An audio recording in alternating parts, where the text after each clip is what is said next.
Okey geng, jadi sekarang ni dekat area KBMO, depan KBMO. Dia ada 2 unit. Ni unit first floor, kita kosong lah hari ni dah. Okey.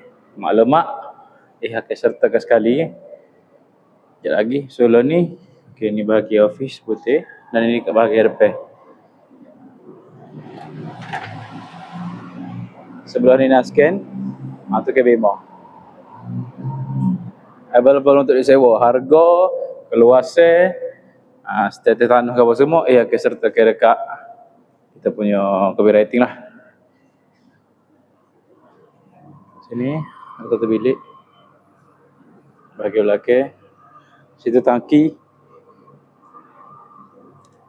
Okey, ni ada bilik kat sini. Dan ni kat bahagian belakang ni pun bilik.